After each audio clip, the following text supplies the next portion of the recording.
Yami começa um duelo épico contra Morgan e libera mais um poder secreto. Quer saber todos os detalhes eletrizantes do capítulo 375 de Black Clover? Então vem comigo.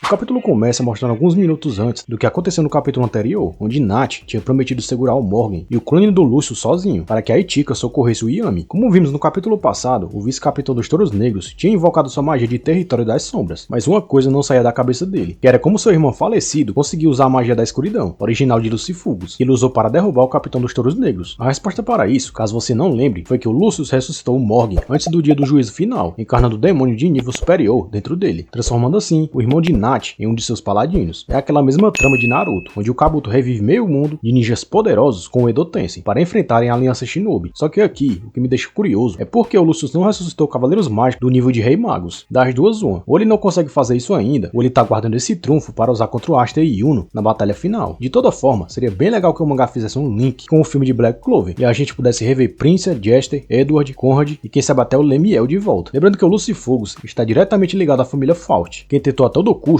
fazer um contrato com o demônio, embora isso tivesse terminado em uma verdadeira tragédia que afetou diretamente Nat e ocasionou também no sacrifício de Morgan. É mais ou menos o que vimos no capítulo passado com Sukehiro e Itika, um clã mexendo com poderes dos demônios, irmãos tentando usar esses poderes e sendo punidos por isso. Nat fala que aquele não era o seu irmão e que ele derrotaria aquele paladino junto com o clone do Lucius. O Kai iria tentando. Aqui fica claro que o Nat não quer considerar que aquele seja Morgan, pois além de seu irmão não estar mais no mundo dos vivos, aquele estava usando justamente os poderes daquele que tirou a vida dele. Então ele focaria nessa informação relevante para lutar contra esses inimigos com sangue nos olhos. Só que na minha interpretação, ele entrou foi no estado de negação, pois não queria repetir o ato terrível que cometeu no passado, mesmo que aquele não fosse um Morgan bonzinho que ele conviveu. Independente do que passou, o Lucius jamais pode ser perdoado por isso. Trazer os falecidos de volta, remexer nas feridas dos vivos e até fazer lavagem cerebral na mente deles para que eles ajam de forma cruel com aqueles que ficaram nesse mundo. Inclusive o Asta chega a falar isso, depois de salvar a irmã Lily, que não vai perdoar o vilão de jeito nenhum. E eu tô com ele nessa. Nat ativa sua transformação mais poderosa, usando os poderes de Galos, Felis e Canis, e parte pra cima com tudo dos vilões, com dezenas de braços das sombras. Porém, Morgan e Lucius conseguem repelir todos com grande facilidade. Morgan fala que o seu irmão parecia estar sofrendo, e que iria libertar ele daquele sofrimento. O paladino então acerta o Nat com o mesmo ataque duplo que usa contra o Yami, mas o vice-capitão repele o ataque por muito pouco. Depois disso, passamos a acompanhar o Yami fatiando o clone do Lucius, com o chifre e tudo, depois de entrar no seu modo Berserk. Lucius fica surpreso que Sukehiro ainda tinha esse poder escondido, mas o capitão dispara o cosplay de Rena, calar a boca e parar de usar o rosto do Julius. Pode parecer só um detalhe, mas eu senti falta de ver o verdadeiro Lucius, do seu trono dos céus, reagindo a essa derrota e reconhecendo a força do capitão dos Touros Negros. O clone de Lucius fala que eles dois podiam ser fortes, mas não se comparavam ao quão forte o Morgan tinha se tornado. E aqui eu tenho minha primeira crítica a esse capítulo, que é em relação ao nível de poder desse núcleo, porque o Yuki Tabata tinha feito a gente acreditar que os clones do Lucius não eram tão fortes assim quanto o vilão final, mas ainda assim eles eram mais fortes que seus paladinos. A prova disso é que vimos o Yuno sendo pressionado por um clone do Lucius no início da luta entre eles, e naquela altura, o líder do Alvorecer Dourado já estava bem mais forte que qualquer paladino, pois ele já estava usando seus dois Grimórios e ainda sua transformação com a Sylph, o Espírito do Vento. Talvez o fato dos paladinos darem trabalho para os cavaleiros mais fortes pode nos ter dado essa impressão errada, mas isso com certeza foi devido ao fato deles terem ganhado um segundo atributo mágico, vindo do mundo dos demônios, além de possuírem magias únicas, como o Danatio, o Morris e a Acer, que sempre foram uma dor de cabeça para qualquer um enfrentar. Outro ponto que provava que os clones do Lucius eram bem mais fortes que os paladinos era que o vilão tinha mandado eles para auxiliarem nas lutas dos paladinos que estavam sendo pressionados no campo de batalha pelos cavaleiros mágicos mais fortes. Mas aqui, o autor traz a informação de que pelo menos o Morgan é bem mais forte do que o Yami, ou seja, bem mais forte que qualquer clone do Lucius. Talvez ele esteja se referindo apenas ao Morgan, e por isso se justifica o fato do vilão ter ido atrás de reviver e purificar ele. Mas por outro lado, esse fato coloca o Sukehiro, a Merel Leona, Noelle e até o clone do Lucius um degrau atrás do irmão do Nat, em nível de poder. Até aí tudo bem, mas eu vou achar bem zoado se o Nat derrotar o Morgan sozinho, mesmo que ele tire algum poder secreto do nada, como fez o Yami. E Ticon confirma algo que eu tinha falado na análise passada, que o Nat tinha recebido a anti-magia do Asta, coisa que eu acabei desmentindo na edição do vídeo. Só que ele tinha mesmo recebido esse poder, como a espadachim afirma aqui, e mesmo assim, ele perdeu para o ataque de Morgan. Olha só como o Tabata tá hypando esse paladino a um nível Super Master Blaster, porque isso indica que até mesmo o Asta teria trabalho caso lutasse contra ele, já que os poderes dos dois têm origem do mesmo lugar. Mas tudo isso começa a fazer sentido quando percebemos que esses capítulos estão fazendo uma construção de narrativa para que Yami, Nat e Itika lutem juntos contra o Morgan, que só assim talvez seja derrotado. Nat fala que ele precisa derrotar esse inimigo aqui, justamente por ele ser um cavaleiro mágico do reino de Clover, e também vice-capitão dos Touros Negros, dando a entender que esse Morgan faria um estrago bem maior caso passasse por eles. O que eu não entendi é porque o Sukehiro e a Ichika estão apenas olhando o seu companheiro sendo massacrado sem fazerem nada, mas beleza. Ainda caindo dos céus, devido ao ataque devastador de seu irmão, o Nat começa a passar por um verdadeiro conflito dentro da sua mente, afirmando que ele deveria cuidar de Morgan, enquanto admite que não poderia dar cabo de seu irmão como fez da outra vez. É como eu falei mais cedo, só por fazer os Cavaleiros Mágicos passarem por isso, de revisitarem suas feridas, como aconteceu também com o Asta e Lily, é que o Lucius não merece redenção, como o Kabuto inexplicavelmente recebeu lá em Naruto, e como outros vilões de Black Clover receberam no passado. Morgan dá um sorriso e fala que ele e seu irmão poderiam recomeçar juntos, e então desfere aquele que seria o seu último ataque, que vai direto em direção ao Nat, que é salvo no último segundo pelo Yami, repelindo o ataque de luz com a sua katana das sombras. Morgan fica surpreso por Sukehiro ainda estar vivo, se perguntando como ele tinha vencido um clone do Lucius tão rápido. E é aí que o Yami faz o inesperado e mostra seu último poder secreto, o discurso no Jutsu, perguntando ao seu subordinado se aquele era o momento certo para ele se encolher e chorar. Confuso, o Nat responde que aquele era Morgan, o seu irmão,